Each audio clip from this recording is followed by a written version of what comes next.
আদম আলাইহিস সালামের সময় থেকে শুরু করে কিয়ামত পর্যন্ত পৃথিবী সব ডেড বডিগুলোকে ধারণ করে তার ভেতরে, তাই না? জীবিতদেরকে ভূপৃষ্ঠ উপরে ধারণ করে আর মৃতদেরকে জমিন তার পেটের ভেতরে ধারণ করে। লাস্ট হুইসেলটা যখন দেয়া হবে তখন জমিন থেকে সব মৃত লাশগুলো আবার জীবিত হয়ে দাঁড়াতে শুরু করবে। মিনহা খালাকনাকুম ওয়া ফিহা নুঈদুকুম ওয়া মিনহা নুখরিজুকুম তারাতান উখরা, মাটি থেকে বানিয়েছি, মাটির কবরে তোমাদের পাঠিয়েছি, আবার মাটি থেকে তোমাদের উত্থিত করা, আবার সবাই উঠবে। এই তিনটা হুইসেল দেওয়ার জন্য আল্লাহ তাআলা সাইয়েদনা ইসরাফিল আলাইহিস সালামকে সৃষ্টি করেছেন। ওনার প্রথম হুইসেল দেওয়ার পরে কি অবস্থা হবে, কি রিঅ্যাকশন হবে, ওইটা আল্লাহ তাআলা সূরাতুল জিলজালের প্রথম আয়াতে বললেন, ইযা জুলজিলাতিল আরদু জিলজালাহা, যখন পুরো পৃথিবীটা প্রকম্পিত হবে, মারাত্মকভাবে প্রকম্পিত হবে, ওয়া আখরাজাতিল আরদু আফকালাহা, আর যখন জমিন তার ভেতরে থাকা ভারী বস্তুগুলোকে উদ্গীরণ করে দেবে, বমি করে বের করে দেবে। খুব ছোট্ট সূরা, অনেকেরই মুখস্থ আছে এটা। এই সূরাগুলো আমাদের নিয়ম করে সময় করে মুখস্থ করা লাগে না, এগুলো এমনি মুখস্থ হয়ে যায় শুনতে শুনতে। সাধারণত এই ছোট ছোট সূরাগুলো দিয়েই আমাদের রেগুলার সালাহ যখন আমরা পড়ি, এগুলো দিয়ে ইমামতি করা উচিত। আল্লাহ হাবিব সাল্লাল্লাহু আলাইহি ওয়াসাল্লাম বিভিন্ন হাদিসে বলেছেন যে তোমরা যখন ইমামতি করবে তখন তোমার পেছনে যারা আছে তাদের দিকেও খেয়াল রাখবে। রাসূল সাল্লাল্লাহু আলাইহি ওয়াসাল্লাম অত্যন্ত বিবেকবোধ সম্পন্ন একজন ব্যক্তিত্ব ছিলেন। তিনি খেয়াল রাখতেন, যেটাকে আমরা কনসিডারেট বলি। আল্লাহ হাবিব সাল্লাল্লাহু আলাইহি ওয়াসাল্লাম খুব কনসিডারেট ছিলেন, কার কোথায় কি সমস্যা এটা খুব খেয়াল করতেন। And he was a man of 6 senses. আমরা 6 সেন্সের কথা বলি, আমাদের অধিকাংশেরই 4টা সেন্স একসাথে কাজ করে, কারো 5টা, 6টা সেন্স কাজ করে, এরকম মানুষ পাওয়া দুষ্কর। আল্লাহ হাবিব সাল্লাল্লাহু আলাইহি ওয়াসাল্লাম অত্যন্ত বিবেকবোধ সম্পন্ন একজন লোক ছিলেন।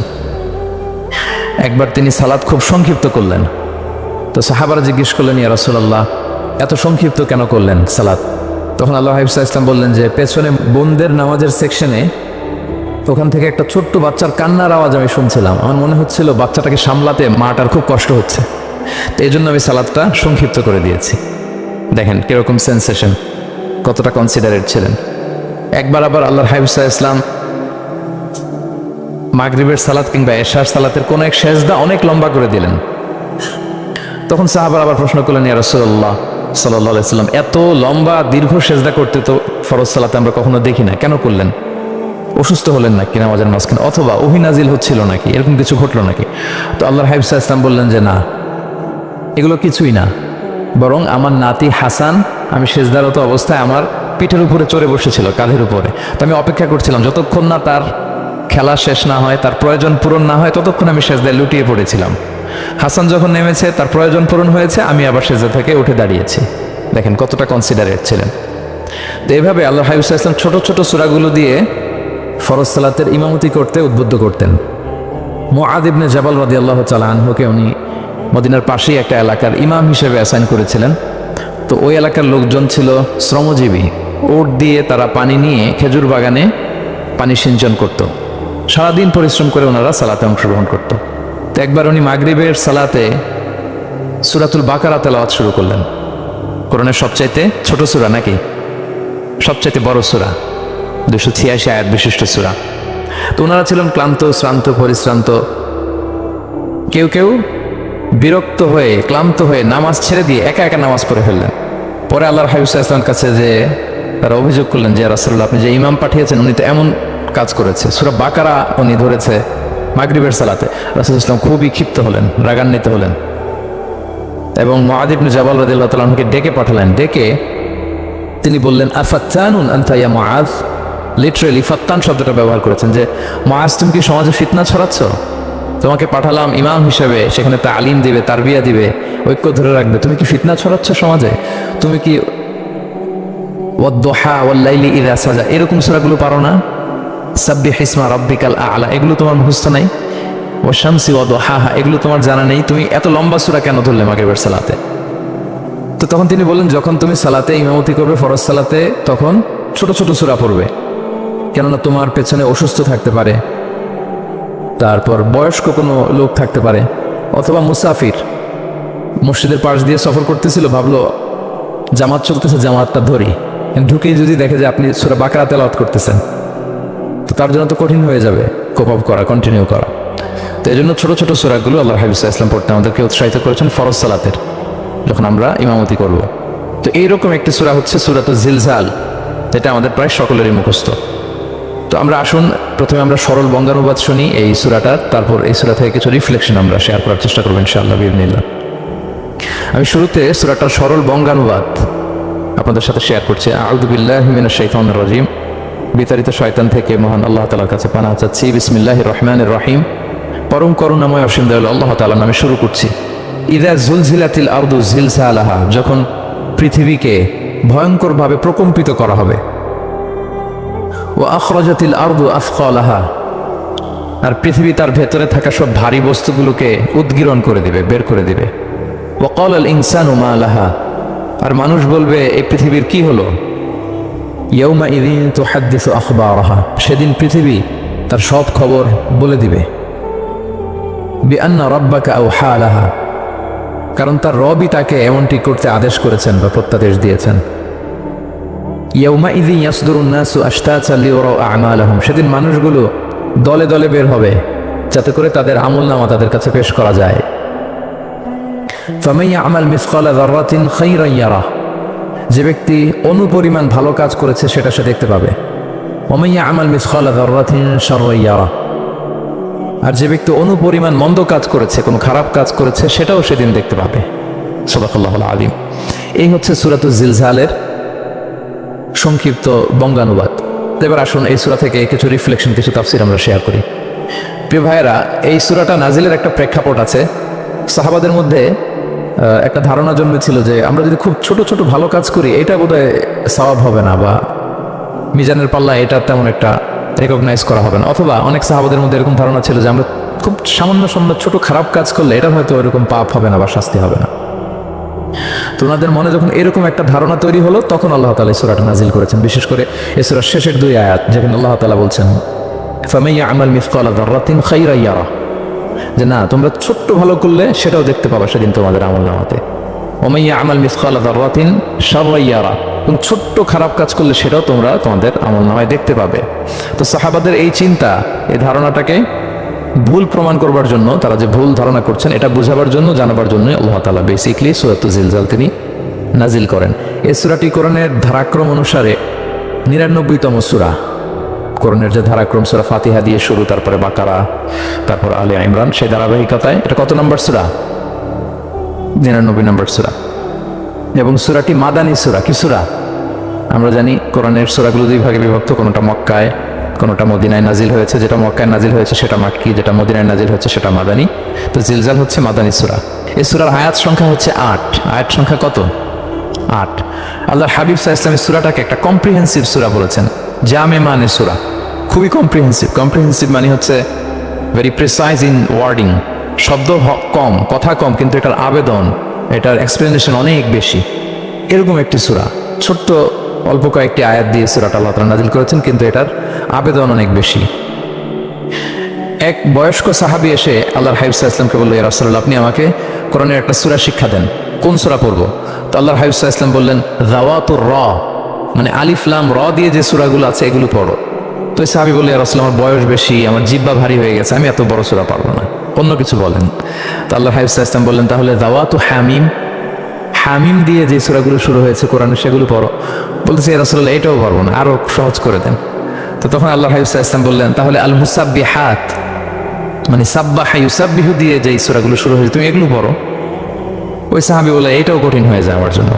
তখন আল্লাহর হাবিব সাল্লাল্লাহু আলাইহি ওয়াসাল্লাম বললেন যে, তাহলে কি চাও? বলতেছে, আমাকে একটা জামে মানে সূরা শিক্ষা দেন, মানে এমন একটা কম্প্রিহেন্সিভ সূরা শিক্ষা দেন যে এটা শিখলে আমার হেদায়েতের জন্য যথেষ্ট হয়ে যাবে। তখন আল্লাহর হাবিব সাল্লাল্লাহু আলাইহি ওয়াসাল্লাম বললেন, তাহলে তুমি পড়ো ইযা জুলজিলাতিল আরদু জিলজালাহা ওয়া আখরাজাতিল আরদু আথকালাহা ওয়া ক্বালাল ইনসানু মা লাহা। তুমি সূরাতুল জিলজাল তেলাওয়াত করো। তখন থেকেই সাহাবী এই সূরাতুল জিলজাল তেলাওয়াত আরম্ভ করলেন। উনি বললেন যে আমি আর বেশি কিছু পড়ব, শুধু এটাই পড়ব। সাহাবাদের মধ্যে অনেকের এরকম খুব সহজ সরল মানসিকতা ছিল। তো উনি বললেন যে এটাই পড়বো। তো রাসূল সাল্লাল্লাহু আলাইহি ওয়াসাল্লাম বললেন যে কোনো সফল ব্যক্তিকে যদি কেউ দেখতে চায় তাহলে এর দিকে তাকাও, দেখো কত সহজ সরল, কত চমৎকার ভাবে সে এই বার্তাটা গ্রহণ করেছে যে আমি জীবনে শুধু এটাই পড়বো। তো সূরাতুল জিলজাল হচ্ছে একটা কম্প্রিহেন্সিভ সূরা, সূরাতুন জামিআ। এটা হচ্ছে সূরার একটা ফজিলত, এটা আমরা জানলাম। আবার আল্লাহর হাবিব সাল্লাল্লাহু আলাইহি ওয়াসাল্লাম সূরাকে কোরআনের অর্ধেক বলেছেন। আল্লাহর হাবিব সাল্লাল্লাহু আলাইহি ওয়াসাল্লাম ইরশাদ করেছেন, ইযা জুলজিলাতিল আরদু তা'দিলু নিসফাল কোরআন। সূরাতুল জিলজাল এটা কোরআনের অর্ধেক, কোরআনের অর্ধেক। আপনারা এরকম শুনেছেন যে সূরা ফাতিহাকে বলা হয় কোরআনের অর্ধেক, তারপর সূরাতুল ইখলাসকে বলা হয় সুলুসুল কোরআন, কোরআনের 1/3। তো এটার অর্ধেক বলার কারণ হচ্ছে কোরআনে অর্ধেক বলা হয়েছে দুনিয়ার কথা, অর্ধেক বলা হয়েছে আখিরাতের কথা, পরজগতের কথা, লাইফ আফটার ডেথের কথা। তো যেহেতু এই সূরাটা আখিরাতকে কভার করে, তাই সেজন্য কেমন যেন এই সূরাটা পুরো কোরআনের অর্ধেক। আল্লাহ তাআলা আমাদেরকে, আমরা যখন আল্লাহর কাছে কল্যাণ কামনা করি, আল্লাহ বলেছেন এইভাবে বলো, রব্বানা আতিনা ফিদ দুনিয়া হাসানা ওয়া ফিল আখিরাতি হাসানা ওয়া কিনা আযাবান নার। হে আল্লাহ, আপনি দুনিয়ার কল্যাণ আমাদেরকে দান করেন, পরজগতের কল্যাণ দান করেন, আমাদেরকে আগুনের শাস্তি থেকে রক্ষা করেন। তাহলে দুনিয়া আখিরাত দুইটার কম্বিনেশনে। সূরা জিলজাল যেহেতু আখিরাতকে কভার করে, তাহলে এটা কোরআনের অর্ধেক। এটা কি কোরআনের অর্ধেক? তাআদিলু নিসফাল কোরআন। সূরাতুল জিলজাল তাআদিলু নিসফাল কোরআন, এটা কোরআনের অর্ধেক। তাহলে দুইটা আমরা ফজিলত বা ভার্চু জানতে পারলাম এই সূরার। এক নম্বর হচ্ছে এটা একটা কম্প্রিহেন্সিভ সূরা, কম্প্রিহেন্সিভ সূরা। দুই নম্বর জানতে পারলাম এটা কোরআনের অর্ধেক, নিসফুল কোরআন। আচ্ছা, এবার আমরা সূরা তাফসিরে চলে যাই। আল্লাহ তাআলা ইরশাদ করছেন, ইযা যুলজিলাতিল আরদু জিলজালাহা, যখন এই পৃথিবীটাকে প্রকম্পিত করা হবে। প্রিয় ভাইরা, বেসিকলি এই 8 আয়াত বিশিষ্ট সূরাটার মধ্যে আমরা দুইটা ভাগ করতে পারি। প্রথম 5 আয়াতে আল্লাহ তাআলা কিয়ামতের বিভীষিকাময় পরিস্থিতির একটা চিত্রায়ন এখানে এনেছেন, পিকচারাইজ করেছেন যে কিয়ামতের যে সময়টা হবে এটা কেমন হবে, এটা আল্লাহ তাআলা চিত্রায়িত করেছেন। সূরাকে মনোযোগ দিয়ে যদি আপনি পড়েন, অনুধাবন করেন, মনে হবে যে কিয়ামতের চিত্রটা আপনার চোখের সামনে ভেসে উঠেছে। তো 8 আয়াত বিশিষ্ট এই সূরা প্রথম 5 আয়াতে আল্লাহ তাআলা তিনি কিয়ামতের বিভীষিকাময় পরিস্থিতির একটা বর্ণনা হাজির করেছেন। এরপর শেষের 3 আয়াতে কেমন করে আমাদের আমলনামা পেশ করা হবে, আমরা যা করি ভালো কিংবা মন্দ, এটাকে লিখে রাখা হয়, এটাকে রেকর্ড করে রাখা হয়। ওই আমলনামাটা আবার একদিন আমাদের হাতে পেশ করা হবে। ওই সময়টা কেমন হবে, ওই দৃশ্যটা কেমন হবে, এটা আল্লাহ তাআলা বলেছেন। আই রিপিট, আমি আবারও বলি, সূরার আয়াত সংখ্যা কত? 8। তো প্রথম 5 আয়াতে আল্লাহ তাআলা কিয়ামতের বিভীষিকাময় পরিস্থিতির বর্ণনা দিয়েছেন, আর শেষের 3 আয়াতে আমাদেরকে যে আমাদের আমলনামা পেশ করা হবে তার একটা চিত্র তুলে ধরেছেন। এবার মোটামুটি সহজ হয়ে আসছে না ব্যাপারটা? আচ্ছা, তো প্রথম 5 আয়াতে আল্লাহ তাআলা কিয়ামতের চিত্রায়িত কিভাবে কেমন করে করলেন, চিত্র হাজির করলেন। আল্লাহ বললেন যে ইযা যুলজিলাতিল আরদু জিলজালাহা, যখন পৃথিবীকে ভয়ঙ্কর ভাবে প্রকম্পিত করা হবে, পুরো পৃথিবীটাকে একটা ঝাঁকুনি দেয়া হবে। এই সূরার নামই হচ্ছে ঝাঁকুনি দেওয়ার সূরা, ঝাঁকুনি। জিলজাল মানে হচ্ছে শেকিং, আর্থকোয়েক, ভূমিকম্প, ভূকম্পন। ভূমিকম্পের সাথে পরিচিত না সবাই? এক্সপিরিয়েন্স হয়েছে কারো ভূমিকম্প? নাকি ঘুমায় থাকার সময় হয়, সব সময় হয়েছে? হ্যাঁ, মাঝে মাঝে আমরা এক্সপিরিয়েন্স করি আর্থকোয়েক, ভূকম্পন। পৃথিবী কেঁপে ওঠে, এটা একটা ন্যাচারাল ফেনোমেনা। পৃথিবীর মাটির নিচে অনেক কিছু থাকে, এগুলো নড়ে চড়ে উঠলে পৃথিবীটাও কেঁপে ওঠে। নানা কারণে ভূকম্পনটা হয়। পৃথিবীর ভেতরে অনেকগুলো শিলার স্তর আছে। আমরা যেরকম মাটি দেখি, পুরো পৃথিবীটা জুড়েই কিন্তু এরকম মাটি নয়, অনেক শিলা আছে, রূপান্তরিত শিলা, পাললিক শিলা, আগ্নেয়গিরির শিলা। এই শিলাগুলোর মধ্যে ডিসপ্লেস হলে পৃথিবী কেঁপে ওঠে। আবার পৃথিবীর ভেতরে আগুন আছে, গ্যাস আছে, এই গ্যাসগুলো যখন মুভ করে তখন পৃথিবীর উপরে কেঁপে ওঠে। একটাকে হাইপোসেন্টার বলে, আর একটাকে ইপোসেন্টার বলে। হাইপোসেন্টার মানে পৃথিবীর ভেতরের অংশটাকে বলে হাইপোসেন্টার, আর ভূপৃষ্ঠের এটাকে বলে ইপোসেন্টার। ওই হাইপোসেন্টারে যদি কোনো ঝড় হয়, উপরে এই প্রকম্পিত হয়। এটাকে আমরা ভূকম্পন বা ভূমিকম্প হিসেবে দেখি পৃথিবীতে। তো পৃথিবীতে অনেক বড় বড় ভূমিকম্প আমরা দেখেছি। জাপানে, আমার গত বছর একটা সফর ছিল জাপানে, তো ওই সকাল বিকাল ভূমিকম্প হয়। এখানে তো আমরা 6 মাস 1 বছর ভূমিকম্প দেখি, ওখানে সকালে বিকালে একটু একটু করে কাঁপতেছে। এর কারণ হচ্ছে ওইটা এমন একটা এলাকায় পড়েছে, প্যাসিফিক ফায়ার রিংস বলে, একটা প্লেটের উপর, 7টা ট্যাকটনিক প্লেটের উপর আল্লাহ তাআলা পৃথিবীকে সেট করেছেন। ওই ট্যাকটনিক প্লেটগুলো যদি একটার সাথে একটা ঘর্ষণ হয়, অনেক এনার্জি রিডিউস করে। ওইখান থেকে পৃথিবীর উপরে এরকম ভাইব্রেশন শুরু হয়, এই প্রকম্পনটা শুরু হয়। তো জাপানের বিভিন্ন সময় আমরা বড় বড় ভূমিকম্পের কথা শুনেছি। ওদের কান্টো সিটি আছে একটা, অনেক বড় ভূমিকম্প হয়েছিল 1920 সালে, লাখখানিক লোক মারা গিয়েছে। আপনাদের সুনামির কথা মনে থাকবার কথা, সুনামির কথা মনে আছে? কত সালে? 2004 সালে। এই ভূমিকম্পে পুরো একটা মহাদেশ কেঁপে উঠেছিল, দ্য এন্টায়ার এশিয়া, পুরো এশিয়াটা কেঁপে উঠেছিল। এটাকে under sea mega thrust earthquake বলে।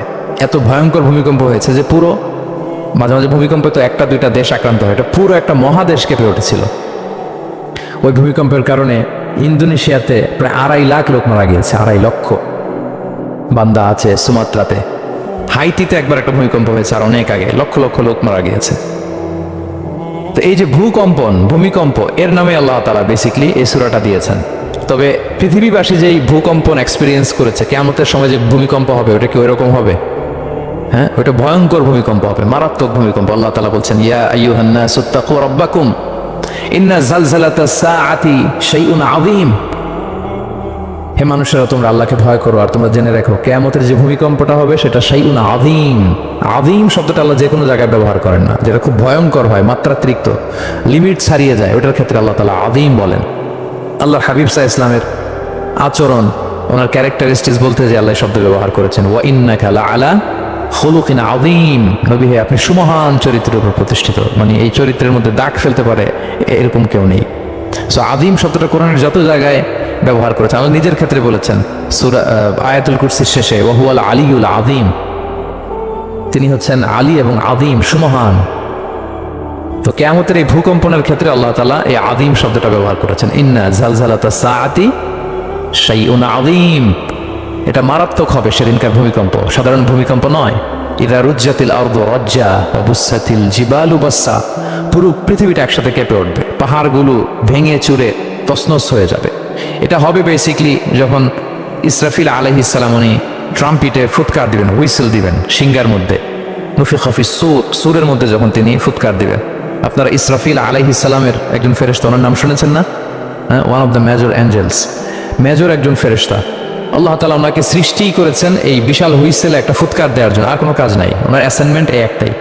সৃষ্টির পর থেকে আজ অবধি বিশাল হুইসেলটা নিয়ে আল্লাহর আরশের দিকে তিনি তাকিয়ে আছেন, অপলক নেত্রে, পলকে ফেলেন না চোখের, যে কখন আল্লাহ তাআলা অর্ডার করবেন, করার সাথে সাথে ফুৎকার দিবেন তিনি, আবার না দেরি হয়ে যায়, আবার না আল্লাহর আদেশ পালনে কোনো গাফলতি হয়ে যায়। সৃষ্টির পর থেকে ওনার একটাই অ্যাসাইনমেন্ট, এই বিশাল সুর ট্রাম্পিট নিয়ে হুইসেল দেওয়ার জন্য আল্লাহর আরশের দিকে তাকিয়ে আছেন। যে মুহূর্তে আমরা এখন কথা শুনছি, এখনো তাকিয়ে আছেন উনি। তিনটা ফুৎকার দেওয়ার জন্য আল্লাহ তাআলা ওনাকে সৃষ্টি করেছেন। প্রথম ফুৎকারটাকে বলে নাফখাতুল ফাজা, যে ফুৎকারের সাথে সাথে মানুষগুলো তটস্থ হয়ে যাবে, পৃথিবীর মানুষ তটস্থ হয়ে যাবে। যখন তটস্থ হবে তখন কি অবস্থা হবে সেটাই আল্লাহ তাআলা এই সূরার প্রথম আয়াতে বললেন, যে ইযা জুলজিলাতিল আরদু জিলজালাহা, যখন পুরো পৃথিবীকে প্রকম্পিত করা হবে মারাত্মকভাবে। ইসরাফিল আলাইহিস সালাম প্রথম যে ফুৎকারটা দিবেন তখন পুরো পৃথিবী কেঁপে উঠবে, মারাত্মকভাবে কেঁপে উঠবে। তারপরের যে ফুৎকার দিবেন তখন সব মরে যাবে, আমরা পৃথিবীতে কেউই বেঁচে থাকবো না, তখন মানুষ মরে যাবে, জিন জাতি মরে যাবে, সমস্ত ফেরেশতারাও মরে যাবে। যে ফেরেশতা মালাকুল মাউত, যিনি মৃত্যুর ফেরেশতা, যার মাধ্যমে আল্লাহ তাআলা মৃত্যু ঘটিয়ে থাকেন, তারও মৃত্যু ঘটবে। সে আল্লাহ তাআলার কাছে বলবে, আল্লাহ, পৃথিবীর সবাই মরেছে, আপনার আদেশ অনুযায়ী মানুষ, জিন, ইবলিস সবাইকে আমি মৃত্যু দিয়েছি, তাদের রূহ কবজ করেছি, এখন কি হবে? আল্লাহ তাআলা বলবেন, এখন তুমি মরবে, মুতিয়া মালাকুল মাউত, এখন তুমি মরো। মালাকুল মাউত তখন মারা যাবে। এত ভয়ঙ্কর একটা চিৎকার দিয়ে মালাকুল মাউত জগৎ থেকে বিদায় নেবে। আল্লাহ হাবিব সাল্লাল্লাহু আলাইহি ওয়াসাল্লাম বলেন, ওই ভয়ঙ্কর চিৎকার যদি পৃথিবীবাসী শুনতে পেত, তাহলে আলাদা করে ইসরাফিলের সিঙ্গার ফুৎকার দেওয়ার প্রয়োজন হতো না। প্রতিটা মানুষ তাদের কানের পর্দা ফেটে মুহূর্তে লাশ হয়ে পড়ে যেত, মালাকুল মাউত মরে যাবে। তখন মহাবিশ্বে আর কেউ থাকবে না একটা সত্তা ছাড়া। তিনি কে? আল্লাহ সুবহানাহু ওয়া তাআলা। সূরা আর রহমান আল্লাহ তাআলা চমৎকারভাবে বলেছেন, কুল্লু মান আলাইহা ফান ওয়া ইয়াবকা ওয়াজহু রাব্বিকা যুল জালালি ওয়াল ইকরাম। পৃথিবীতে যা আছে সব নিঃশেষ হয়ে যাবে, একমাত্র তিনি ছাড়া। তিনি হচ্ছেন অব্যয়, অক্ষয়, অবিনশ্বর, চিরঞ্জীব, শাশ্বত।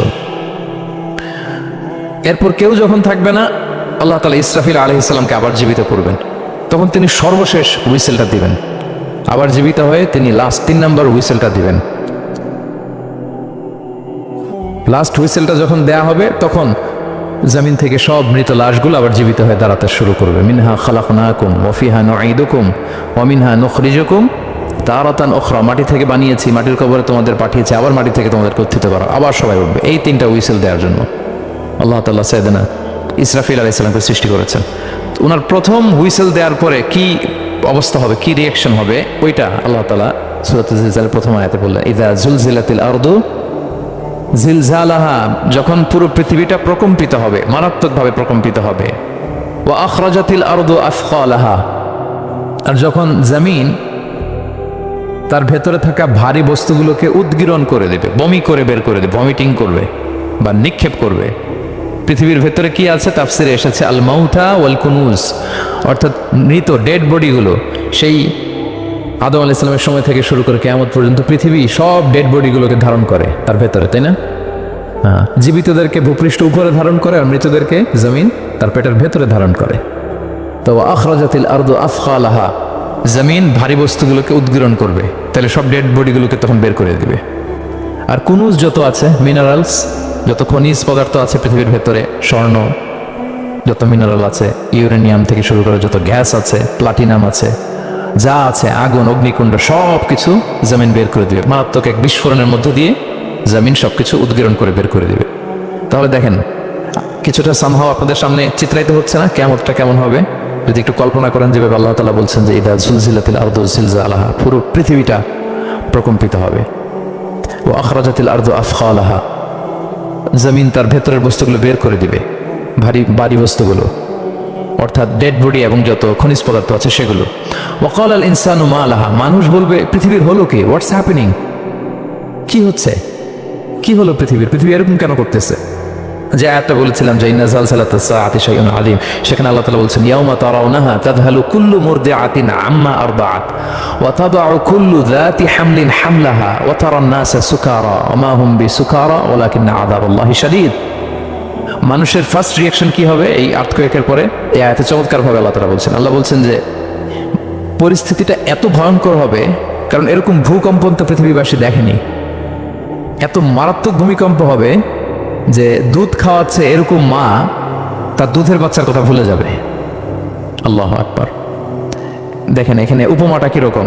সাধারণত দুধের বাচ্চার প্রতি মায়ের আলাদা একটা টেক কেয়ার থাকে, মানে তাকে রেখে এদিক সেদিক যায় না, গেলেও চোখে চোখে রাখে, বা কোথাও গেলে অন্যকে বলে যায় তুমি একটু দেখো, কিরকম করে না? দুধের বাচ্চা তো সে খুবই ছোট বাচ্চা, তার আলাদা কেয়ারের প্রয়োজন হয়, এক্সট্রা কেয়ারের প্রয়োজন হয়।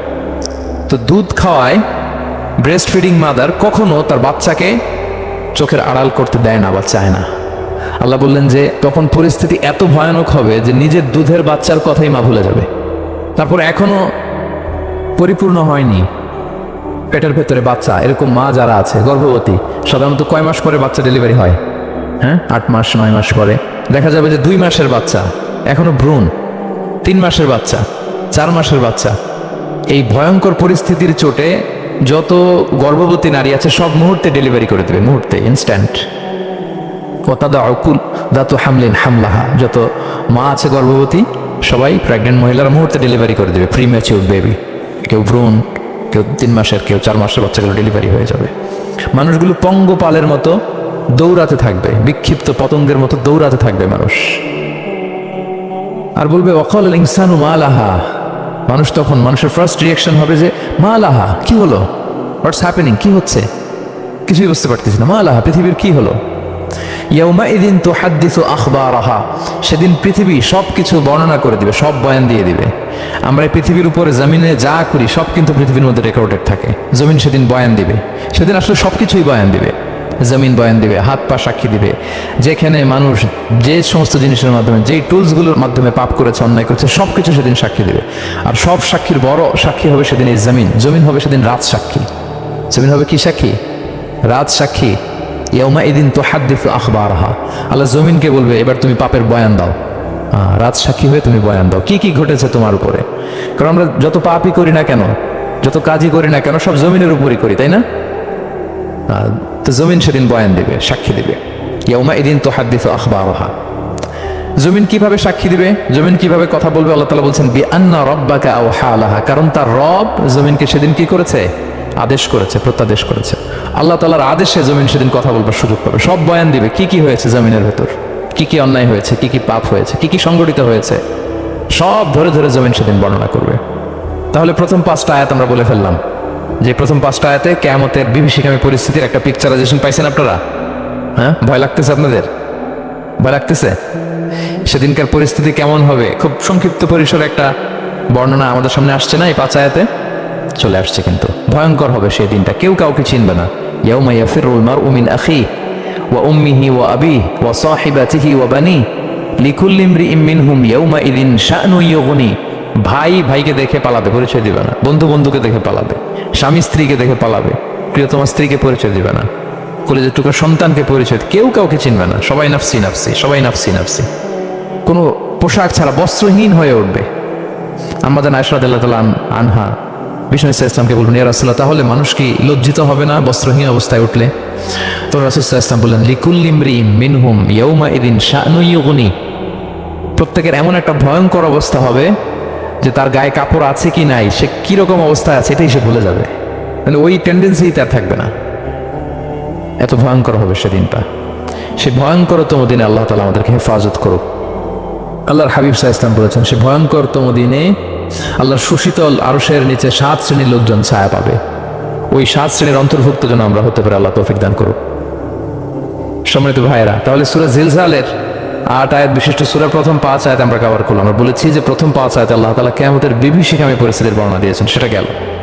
পরের 3 আয়াতে কি নিয়ে আলোচনা করা হয়েছে বলেন তো দেখি, মনে আছে কিনা? হ্যাঁ, আমল কিভাবে পেশ করা হবে, আমল নামা, সেটা নিয়ে আল্লাহ তাআলা বলেছেন। আল্লাহ তাআলা শুরু করছেন, আল্লাহ বলছেন যে ইয়াউমাইযি ইয়াসদুরুন নাসু আশতাতা, সেদিন মানুষগুলো দলে দলে বের হবে, দলে দলে এসে বের হবে। কেন? লিউরাউ আমালাহুম, যাতে করে তাদের আমল নামা তাদেরকে দেখানো যায়। তার মানে কি করেছি সেদিন আমল নামা আমরা দেখব। ইয়াউমাইযি ইয়াসদুরুন নাসু আশতাতা লিউরাউ আমালাহুম, যাতে করে তাদের আমল নামা তাদেরকে দেখানো যায়। তার মানে সেদিন আমরা আমাদের আমল নামা দেখবো, কি করেছি না করেছি সব সেদিন সে আমল নামায় থাকবে। তো আমল নামাটা 2 ভাবে দেয়া হবে, হাদিসে এসেছে, কোরআনের আয়াতেও এসেছে। নেককার লোকদের আমল নামা ডান হাতে দেয়া হবে, সামনের দিক থেকে। আর পাপাচারী, সীমা লঙ্ঘনকারী, জালিমদের আমল নামা পেছন থেকে বাঁ হাতে দেয়া হবে, পেছন থেকে এনে বাঁ হাতে। আর নেককারদের সামনে থেকে ডান হাতে। আল্লাহ তাআলা যেন আমাদেরকে ডান হাতে আমল নামা দান করেন। এই কথাটা আল্লাহ চমৎকার ভাবে বলছেন, ফাআম্মা মান উতিয়া কিতাবাহু বিয়ামিনিহি ফাসাউফা ইউহাসাবু হিসাবান ইয়াসিরা। সেদিন আল্লাহ তাআলা যাকে ডান হাতে আমলনামা দিবে তার হিসাবটা সহজ হবে। আল্লাহর হাবিব সাল্লাল্লাহু আলাইহি ওয়াসাল্লাম সব সময় এই দোয়াটা করতেন, আল্লাহুম্মা হাসিবিনা হিসাবান ইয়াসিরা। হে আল্লাহ, আপনি আমার হিসাবটাকে সহজ করেন, হে আল্লাহ, আপনি আমার হিসাবটাকে সহজ করেন। এই দোয়াটা আপনারাও পড়বেন, আল্লাহুম্মা হাসিবিনা হিসাবান ইয়াসিরা। দেখেন, আল্লাহর হাবিব সাল্লাল্লাহু আলাইহি ওয়াসাল্লামের ব্যাপারে বলা হয়েছে গুফিরা লাহু মা তাকাদ্দামা মিন যামবিহি ওয়া মা তাআখার। আল্লাহর হাবিব সাল্লাল্লাহু আলাইহি ওয়াসাল্লামের আগের পরের সব গুনাহ মাফ। আদতে তো গুনাহই নেই, নিষ্পাপ ছিলেন তিনি, মাসুম। নবীরা হচ্ছেন মাসুম, তারপরেও আল্লাহর হাবিব সাল্লাল্লাহু আলাইহি ওয়াসাল্লাম এই দোয়াটা করতেন, আল্লাহুম্মা হাসিবিনা হিসাবান ইয়াসিরা। এরপর তিনি এই দোয়াটা সবসময় করতেন। তাহাজ্জুদের সালাতে দাঁড়িয়ে থাকতে থাকতে ওনার পা ফুলে যেত, সিজদায় যে কাঁদতে কাঁদতে জামা ভিজিয়ে ফেলতেন, হাত্তা বাল্লা লিহিয়াতাহু, দাড়ি ভিজিয়ে ফেলতেন, হাত্তা বাল্লা হাজারাহু, জামা ভিজিয়ে ফেলতেন, হাত্তা বাল্লাল আরদা, সিজদায় করে কাঁদতে কাঁদতে জমিন ভিজিয়ে ফেলতেন। তো আম্মা জান আয়েশা রাদিয়াল্লাহু তাআলা আনহা বলতেন, ইয়া রাসূলুল্লাহ, এত কষ্ট কেন করেন? আপনার পা ফুলে যায়, কাঁদতে কাঁদতে আপনি হয়রান হয়ে যান। আল্লাহ তো বলেছেন যে আপনার আগের পরের সব গুনাহ মাফ।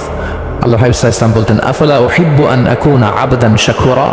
হে আয়েশা, আমি কি শুকরগুজার বান্দা হতে পছন্দ করব না? আল্লাহ তাআলা আমাকে ক্ষমা করেছেন, আমাকে স্পেশাল স্ট্যাটাস দিয়েছেন। এই যে আল্লাহ তাআলার বিশেষ অনুগ্রহ, এটার শুকরিয়া স্বরূপ আমি কি তার কাছে নিজেকে পেশ করব না? তো দেখেন, আল্লাহর হাবিব সাল্লাল্লাহু আলাইহি ওয়াসাল্লাম যার কোনো গুনাহ নাই, তিনিও দোয়া করতেন, আল্লাহ আমার হিসাবটা সহজ করো। সেদিন যার হিসাব সহজ হবে তার জন্য সব কিছু মিলে যাবে, তার মুক্তি। আর যদি আল্লাহ হিসাব কঠিন করে, হাদিসে এসেছে, আল্লাহ যদি কাউকে জিজ্ঞেস করে, মান নুকিশা উযিবা। নুকিশা এসেছে নিকাশ থেকে। আমরা বাংলা একটা কথা বলি না, হিসাব নিকাশ, নিকাশ বলেন আপনারা, নিকাশ, হিসাব নিকাশ। নিকাশটা আরবি শব্দ। মান নুকিশা উযিবা, যার নিকাশ নেওয়া হবে, হিসাব নিকাশ নেওয়া হবে, উযিবা, তাকে আল্লাহ শাস্তি দেবে। যদি বলে এটা করলা কেন, ওখানে গেলা কেন, এটাতে জড়িত হইলা কেন, এই কেন কেনর প্রশ্নবাণে যদি আল্লাহ তাআলা আমাদের জর্জরিত করেন, তাহলে অবস্থা খারাপ। আল্লাহ আমাদেরকে হেফাজত করুক। আর যাকে আল্লাহ তাআলা অনুগ্রহ করবেন, অনেক আল্লাহ তাআলা এইভাবে অনুগ্রহ করবেন, আল্লাহ বলবেন, তুমি যে এই পাপটা করছিলা মনে আছে? তখন বান্দা বলবে, আল্লাহ মনে আছে, আমি স্বীকৃতি দিচ্ছি, অ্যাকনোলেজ করছি, আল্লাহ আমি পাপী, আল্লাহ আমি ভুল করে ফেলেছি। আল্লাহ বলবে, এটা দুনিয়ার কেউ জানে না, আজকে আমিও জানাবো না কাউকে, যাও তুমি আমার এই ডান হাতের নিচ দিয়ে জান্নাতের ভেতরে ঢুকে যাও। আল্লাহুম্মা জাআলনা মিনহুম, আল্লাহুম্মা জাআলনা মিনহুম, আল্লাহুম্মা জাআলনা মিনহুম ইয়া রাব। আল্লাহ তুমি আমাদেরকে তাদের অন্তর্ভুক্ত করো, আমরা পড়ি আমিন। আল্লাহর হাবিব সাল্লাল্লাহু আলাইহি ওয়াসাল্লাম বলতেন, আল্লাহুম্মা হাসিবিনা হিসাবান ইয়াসিরা, আল্লাহ আপনি আমাদের হিসাবকে সহজ করুন। ফাআম্মা মান উতিয়া কিতাবাহু বিয়ামিনিহি, তাহলে হিসাব সহজ হবে কাদের? যাদেরকে আল্লাহ কোন হাতে আমলনামা দিয়েছেন? ডান হাতে। ফাসাউফা ইউহাসাবু হিসাবান ইয়াসিরা, তাদেরকে সহজভাবে হিসাব নেওয়া হবে। ওয়ায়ানকালিবু ইলা আহলিহি মাসরুরা, তারা তাদের পরিবারের সাথে খুব আনন্দ উৎফুল্লতার সাথে মিলিত হবে। আর ওয়া আম্মা মান উতিয়া কিতাবাহু ওয়ারাআ যাহরিহি, আর যাদেরকে পেছন থেকে আমলনামা দেওয়া হবে বাঁ হাতে, ফাসাউফা ইয়াদউ সুবুরা, তারা মৃত্যু কামনা করবে, সেদিন মৃত্যু, ধ্বংস কামনা করবে, তারা নিজেদের ধ্বংস। ওয়াসলা সাইরা, আর তারাই জাহান্নামে অন্তর্ভুক্ত হবে, জাহান্নামে তারাই প্রবেশ করবে। ওয়াল আয়াযু বিল্লাহ, নাউযু বিল্লাহ, আল্লাহ আমাদেরকে তুমি হেফাজত করো। তাহলে আমলনামার পর্বটা কেমন হবে? আল্লাহ বলছেন, ইয়াউমাইযি ইয়াসদুরুন নাসু আশতাত, দলে দলে মানুষ উঠবে, কবর থেকে আসবে, লিউরাউ আমালাহুম, যাতে করে তাদের আমলনামা তাদেরকে দেখানো হয়। আর আমলনামা কারো আসবে? সামনে থেকে ডান হাতে কারো আসবে, আমরা যেন ডান হাতে পাই নাকি, এই ফরিয়াদ এই প্রার্থনা আমরা আল্লাহর কাছে করি। এবার আমলনামা পেয়ে গেলাম আমরা সবাই হাতে। এবার আল্লাহ তাআলা আমাদেরকে বলবেন তোমরাই একটু পড়ো তোমাদের আমলনামা। ইকরা ইকরা কিতাবাকা কাফা বিনাফসিকা আল-ইয়াওমা আলাইকা হাসিবা। পড়ো তোমার আমলনামা, হিসেবের জন্য তুমিই যথেষ্ট আজকে।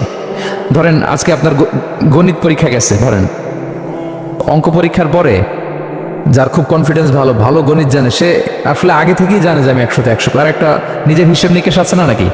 হ্যাঁ। আর ধরেন যে যার গণিত মিলে নাই, পরীক্ষা ভালো হয় নাই, যে হচ্ছে খুব খারাপ ছাত্র, একেবারে লাড্ডু গুড্ডু মেরে আসছে, ও নিজেও জানে এটা ফল প্রকাশের জন্য এত ওয়েট করা লাগে না, তার একটা হিসাব নিকেশ আগে থেকে জানা আছে যে আমার দিয়ে তো কিছু হবে না, আমার অন্য চিন্তা করতে হবে। ফলাফল রেজাল্ট আসে নাই, কিন্তু সে নিজেও জানে যে সে 00 পাবে। আর যে গণিতে খুব ভালো, হ্যাঁ, সব তার গণিত মিলে গেছে, রেজাল্টের আগে থেকেই সে জানে যে আমার 100 থেকে 100 কেউ এটা থামাতে পারবে না। তো আমরা আসলে কে কি করেছি, আমাদের কি আমলনামা, সেদিন তো আমরা পাবো, কিন্তু তার আগে আমাদের নিজেদেরও একটা বন্দোবস্ত, হিসেব নিকেশ বোঝাপড়া আছে না নাই বলেন? আমরা জানি আমরা কে কি করেছি, কে কি করেছি আমরা জানি। আল্লাহ নিজেদেরকে তখন দায়িত্ব দিয়ে বলবেন ইকরা কিতাবাকা কাফা বিনাফসিকা আল-ইয়াওমা আলাইকা হাসিবা। পড়ো তোমার আমলনামা, ইকরা পড়ো পড়ো। এবার তুমি মার্কিং করো, তোমাকে আমি মার্কিং করার আগে তুমি একটু করো দেখি তুমি কি করেছো, তুমি একটু মার্কিং করো। তো আমলনামা পাওয়ার পরে আমাদের যে প্রতিক্রিয়া হবে সেটা আল্লাহ কোরআনে তুলে ধরেছেন। আল্লাহ তাআলা বলছেন যে মানুষ বলবে মালি হাযাল কিতাবি লা ইউগাদিরু সগীরাতান ওয়ালা কাবীরাতান ইল্লা আহসাহা। এটা কেমন আমলনামা, ছোট বড় কোনো কিছু মিসিং হয় না এখানে। আল্লাহু আকবার, কিছু মিস হয় নাই। অনেক কিছু আপনারও মনে নাই, কিন্তু দেখার পরে মনে হবে। ধরেন ঠিক এই মুহূর্তে গত বছর রমাদানের এই দিনে আমরা কোথায় ইফতারি করছিলাম, হুট করে জিজ্ঞেস করলে আমি বলতে পারবো? বলতে পারবেন আপনি? কিন্তু হিসাব কেউ মিলাই দিলে তখন মনে হলো তাই তো, আমি তো ওই সময় এটা করছি, ওই সময় তো ওইখানে ছিল। আমলনামা দেখে মানুষের ফার্স্ট রিঅ্যাকশন হবে মালি হাযাল কিতাবি লা ইউগাদিরু সগীরাতান ওয়ালা কাবীরাতান ইল্লা, এটা কেমন আমলনামা, সব মিলে যাচ্ছে, তাই তো, এমনটাই তো করেছি আমি। সগীরাতান ওয়ালা কাবীরা, ছোট বড় তুচ্ছ নগণ্য সব আল্লাহ তাআলা তুলে ধরেছেন সেখানে, সব আমলনামায় তুলে ধরেছেন। মুমিনরা তো আমলনামা পেয়ে মহা খুশি, তাদের চেহারা হবে সেদিন উজ্জ্বল, প্রফুল্ল, প্রস্ফুটিত। উজুহু ইয়াউমাইদিন মুসফিরা দাহিকাতুন মুস্তাবশিরা, উজ্জ্বল থাকবে তাদের চেহারা। আর আরেক দলের চেহারা, যাদের আমলনামা বা হাতে দেয়া হয়েছে, তারা চিৎকার করবে, তারা নিজেদের ধ্বংস কামনা করবে, মৃত্যু কামনা করবে, তারা বাঁচার জন্য মুমিনদের কাতারে ঢুকে যেতে চাইবে। আল্লাহ তাআলা বলবেন না, আজকে ঢোকার সুযোগ নাই। ওয়ামতাজুল ইয়াউমা আইয়ুহাল মুজরিমুন, পাপীদেরকে আজকে আলাদা করে ফেলো। সিমাহুম ফি উজুহিহিম মিন আসারিস সুজুদ, তাদের চেহারার মধ্যে সিজদার দাগ দেখে ফেরেশতারা জান্নাতীদেরকে আলাদা করবেন, জাহান্নামীদেরকে আলাদা করবেন। এবার যখন বলা হবে আমলনামা পড়ো, তোমাদের কোনো মন্তব্য আছে কিনা, তারা অস্বীকার করবে। শুরুতে বাঁচার জন্য কি করবে? দুনিয়াতে যেরকম হয়, সুপ্রিম কোর্টে দাঁড়িয়ে, কাঠগড়ায় দাঁড়িয়ে যেটা করে মানুষ, বাঁচার সর্বশেষ চেষ্টাটা করে, অস্বীকার করে, মিথ্যা বলে না? সেদিনও মানুষ অস্বীকার করবে, তারা বলবে আল্লাহ এটা আমি করি নাই। কি বলবে? করি নাই। তা আল্লাহ তাআলা কি প্রমাণ করে দিতে পারবেন যে তারাই এটা করেছে? হ্যাঁ, এত ফ্যাক্টর অথেন্টিকেশন আল্লাহর কাছে থাকবে যে মানুষ অবাক হয়ে যাবে। আমরা যে মোবাইলে 3 ফ্যাক্টর 4 ফ্যাক্টর অথেন্টিকেশন দেই না, হ্যাঁ, আল্লাহর কাছে এরকম অনেকগুলো ফ্যাক্টর অথেন্টিকেশন থাকবে। আল্লাহ তাআলা প্রমাণ করে ছাড়বেন যেটা তুমিই করেছো। আল্লাহ তাআলা বলবেন এই আমলনামা যদি বিশ্বাস না হয়, আমার কিরামান কাতিবিনের কাছে একটা ব্যাকআপ ফাইল আছে, ওটার সাথে মিলাবো। কিরামান কাতিবিনা ইয়ালামুনা মা তাফআলুন, তোমরা যা করেছো সব তারা জানে, সব লিখে রেখেছে। কিরামান কাতিবিনের ব্যাকআপ ফাইল আনার পরে দেখা যাবে যে আমলনামা হুবহু একেবারে পাই টু পাই মিলে গিয়েছে। তারপরে তারা অস্বীকার করবে, বলবে যে আল্লাহ আমরা করি নাই, তোমার ফেরেশতারা ভুল করে লিখছে। এরকম নানা ধরনের অজুহাত, নানা ধরনের মিথ্যাচার তারা করতে চাইবে। আল্লাহ তাআলা তখন বলবেন যে ওয়াকুল্লা ইনসানিন আলসামনাহু তায়রাহু ফি উনুকি ওয়া নুখরিজু লাহু ইয়াওমাল কিয়ামাতি কিতাবান ইয়ালকাহু মানশুরা।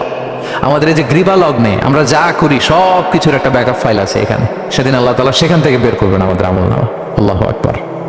এই যে আমরা যা বলি এখানে রেকর্ড হয়ে যায়, এই জায়গাটাতে, এই গলার এইখানটাতে আল্লাহ রেকর্ড করে রাখেন। এবং সেদিন এখান থেকে আল্লাহ তাআলা একটা প্রিন্ট আউট বের করে দেখাবেন যে এই দেখো তোমার আমলনামা, কিরামান কাতিবিনের আমলনামা ব্যাকআপ ফাইল, এই যে তোমার এখানে গ্রীবালগ্নে আমি যেটা রেখেছি সেভ করে, এটাও মিলে যাচ্ছে। এরপর মানুষ অনেকে বিশ্বাস করবে না। ফিঙ্গারপ্রিন্ট দিয়ে আল্লাহ তাআলা মিলাবেন।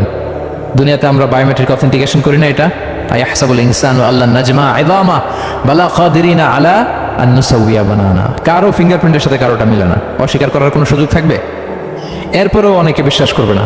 এরপরও অনেকে মানতে চাইবে না। আল্লাহ তাআলা আজবুজ জানাব থেকে আরেকটা কপি বের করবেন।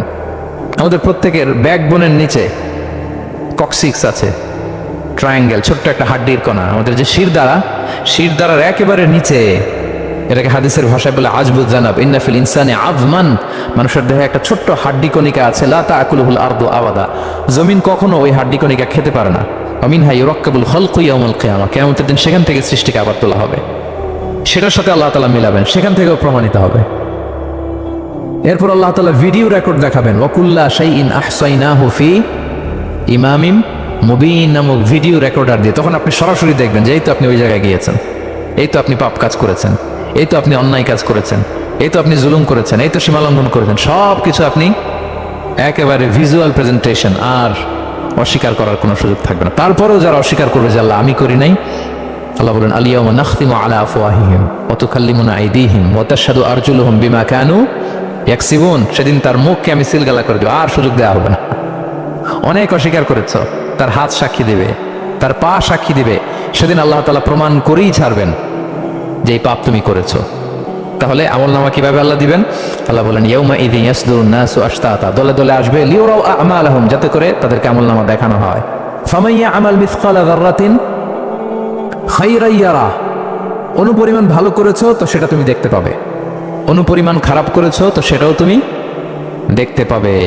যাররা মানে হচ্ছে অণু, অ্যাটম, বস্তুর ক্ষুদ্রতম একক, একেবারে অণুর কথা আল্লাহ তাআলা বলেন যে একেবারে ছোট্ট কাজ সেটাও তুমি দেখতে পাবে, ছোট্ট খারাপ কাজ সেটাও দেখতে পাবে। আমরা অনেক সময় ছোটখাটো জিনিসগুলোকে গুরুত্ব দেই না। আল্লাহর হাবিব সাল্লাল্লাহু আলাইহি ওয়াসাল্লাম বলেছেন ওয়ালা তাহকিরান্না মিনাল মা'রুফি শাইআ ওয়ালাউ আন তালকা আখাকা বিওয়াজহিন তালিক, তোমরা কোনো ছোট ভালো কাজকে এটাকে আন্ডারমাইন করো না, ছোট মনে করো না। যে কোনো ভালো কাজ হোক এটাকে ছোট করবো না। ইভেন তুমি তোমার ভাইয়ের সাথে দেখা হলো যে মুচকি হাসি দিয়ে কথা বলো, এটারও তুমি মনে করো না যে এটা কাজে লাগে, এটাও কাজে লাগবে। এটাও সেদিন মিজানের পাল্লায় তোমার নাজাতের বড় মেজর একটা ওসিলা হয়ে যেতে পারে। আপনি যে আপনার ভাইয়ের সাথে মুচকি হাসি দিয়ে কথা বলেন, এটা সাদাকার সওয়াব হয়। Your smile to your brother it's a charity. তাবাসসুমুকা ফি ওয়াজহি আখিকা সাদাকা, দেখলেন সালাম দিলেন, একটা মুচকি হাসি, এটা সাদাকা দেওয়ার সওয়াব। সুবহানাল্লাহ, এটাও সেদিন কাজে লেগে যাবে। সো ফামান ইয়ামাল মিসকালা যাররাতিন খায়রান ইয়ারা ওয়া মান ইয়ামাল মিসকালা যাররাতিন শাররান ইয়ারা, ছোট্ট ভালো কাজ যদি করো সেটাও দেখবে, ছোট্ট খারাপ কাজ যদি করো সেটাও দেখতে পাবে। যত ছোট ভালো কাজ করেন, রাস্তায় একটা ধরেন যে কলার ছোলা পড়েছিল, ভাবলেন যে এইটা সরাই দেয় একটু, আমি এই মাতাতুল আদা আনিত তারিখ হবে, মানুষ পিছলে পড়লে পা ভাঙবে, তো এই ময়লাটা একটু সরাই দিলেন। কলার একটা ছোলা পড়েছিল, খোসা, এটা ফেলে দিচ্ছেন, দেখবেন যে ওই দিন এটাও রেজিস্টার করা আছে, এটাও লেখা। একজনকে মুরব্বী একজন আসছে, আপনার বসার সিট ছিল, ওনার সিট ছিল না, উঠে দাঁড়িয়ে তাকে বসার সুযোগ করে দিয়েছে, ওই দিন দেখবেন যে এটাও লেখা, এটার জন্য অনেক সওয়াব রেজিস্ট্রেশন করা আছে। একজন রাস্তা দিয়ে যাচ্ছিল, জিজ্ঞেস করতেছে ভাই যে এই জালান অমুকটা কোথায়, তা আপনি বলে দিলেন যে জালান গুম্বাকটা তো এইদিকে, তো সে আপনার কারণে ওই দিন সঠিক পথে যেতে পারলো। আপনার কাছে মনে হয় যে ছোট্ট ফিউ সেকেন্ডসের একটা নেক কাজ, কিন্তু সেদিন দেখবেন আমলনামায় সেটাও লেখা। আবার এরকম ছোট্ট ফামাইয়া আমাল মিসকালা যাররাতিন, সব ছোট্ট আপনি একটা গালি দিয়েছেন কাউকে, কারো ব্যাপারে, এর ব্যাপারে ওর কাছে যে কান ভারী করছেন, ফেসবুকে একটা বাজে কমেন্ট করে দিয়েছেন, দেখার কেউ নেই, ধরার কেউ নেই, দিলাম একটা গালি, দেখবেন যে ওই দিন সব একেবারে